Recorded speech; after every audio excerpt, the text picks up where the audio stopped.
Even at age 10, Samantha Smith already knew important things about the world.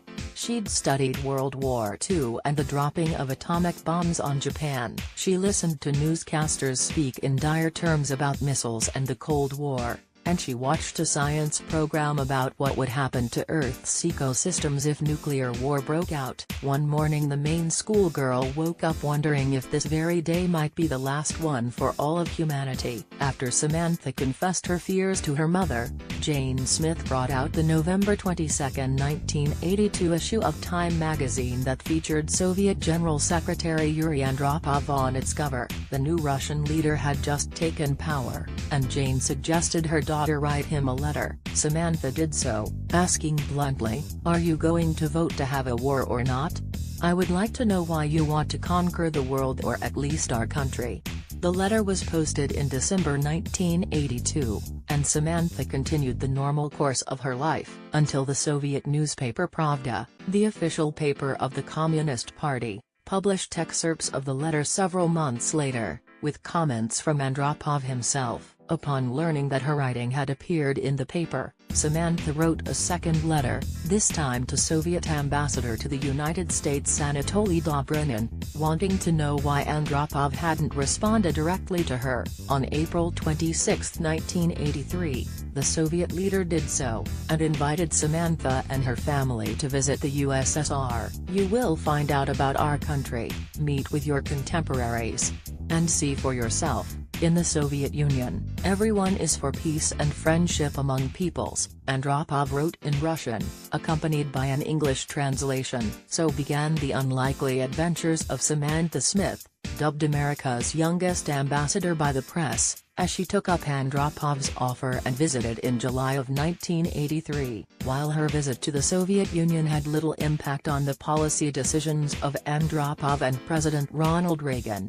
nor did it turn the course of the Cold War, it offered proof to citizens of both nations that the other was, in fact, human. Samantha in Zagorsk, during her 1983 trip to the Soviet Union. Alamy, 1983 was a perilous moment in the Cold War. Just that March, Reagan delivered his evil empire speech, calling for increased military spending and a modernized nuclear stockpile to thwart the Soviet Union. Meanwhile, in the Soviet Union, Andropov compared Reagan to Adolf Hitler. But it wasn't only heated rhetoric causing heightened fears. The respective militaries also seemed to dance on the line between détente and war. While Americans worried about SS-20 missiles pointed at them, the Russians feared Pershing II missiles that could fly 1,000 miles in 6 to 8 minutes, and land with high accuracy and virtually no warning, according to The Washington Post. As Soviet leader Mikhail Gorbachev would later say,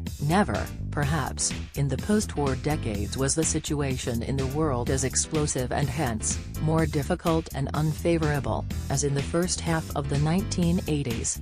With her parents and a press entourage to rival any celebrity, Samantha waded into the thicket of Cold War politics. Over the course of 2 weeks, she visited Lenin's grave and the Bolshoi Ballet, made friends at the Artek summer camp in Crimea and met Valentina Tereshkova, the first woman to go to space. Soviet and Western press followed her every footstep, documenting all the encounters and the girl's reaction.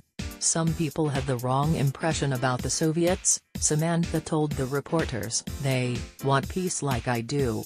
It was a message that resonated with people from both countries. Writer, teacher and historian Lena Nelson, who is currently at work on a book about Samantha, grew up in the Soviet Union and vividly remembers the young girl who visited her country. "For my generation of the Soviet children growing up in the early 1980s, the word American meant only one thing, an enemy, similar to that of the Nazi Germany during World War II," Nelson said by email. "Seeing Samantha and her parents on my TV that summer and realizing that they looked and acted just like us was an eye-opening experience.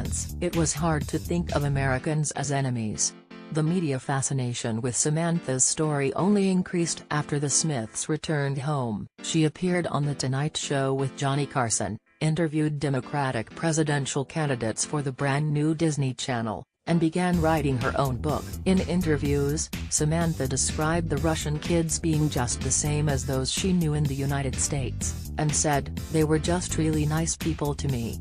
The incident was even parodied on an episode of the sitcom The Golden Girls, when Rose pens a letter to Gorbachev and is mistaken for a child. But with the intense coverage came questions about whether Samantha had been used as a pawn by both governments to distract from the real problems. Reporters at United Press International pointed out that the Smiths had brought with them on their trip hundreds of letters from Russian immigrants living in the United States hoping to acquire exit visas for their relatives, but none were issued, and a letter to Andropov from a Soviet girl named Irina Tarnopolsky made the rounds in the American press, describing how the girl's Jewish family hoped to immigrate to Israel, but her father had been arrested for anti-Soviet agitation. Unlike Samantha, Irina never received a response and her father was sent to a Siberian work camp. It was later discovered Irina signed the letter, but didn't write it. Eventually the Tarnopolsky family was able to leave Russia. Nelson argues that in speaking for herself as a regular American girl, Samantha had an impact that superseded general mistrust of the government's intentions. While it is possible that the Soviets' goal was to use her to project an image of a peace-loving nation, Samantha and her parents' trip also placed the Americans in a favorable light, thus making it harder for the Soviets to continue with their depictions of Americans as evil warmongers, Nelson said. A stamp from the USSR featuring Samantha Smith, from 1985. Wikimedia Commons. In the months after Samantha's tour as Goodwill ambassador, Soviet and American relations continued to deteriorate. The world nearly fell into nuclear war during a November training exercise by NATO and American forces called Able Archer. The leaders of the superpowers hadn't met in years and dialogue had broken down on a number of tracks, says Mark Ambinder, a professor of journalism at the University of Southern California and author of the forthcoming book The Brink, President Reagan and the Nuclear War Scare of 1983. "I don't think Samantha's trip had much of an effect, but it did reflect the crosscurrent of Americans generally being skeptical of a nuclear buildup. As the Cold War continued to simmer, Samantha seemed prepared to stay in the public eye as a token of what could be achieved by curiosity and openness. But in August 1985, Samantha and her father were killed in a plane crash on their way home to Maine. The following year, Samantha's mother, Jane, returned to the Soviet Union with 20 of Samantha's classmates and visited some of the numerous memorials for her daughter. For years, Jane also spearheaded a foundation that promoted cultural exchanges between students in the USSR and the United States. Although Samantha's journey may not have altered the war, Ambinder does believe that cultural exchanges have an impact on how nations see each other. They're often ordinary people or academics or doctors and professionals who are providing much more granular descriptions of what everyday life is like, Ambinder says, and for a few years, that window into ordinary American life was offered by Samantha and her family. Like this article? Sign up for our newsletter.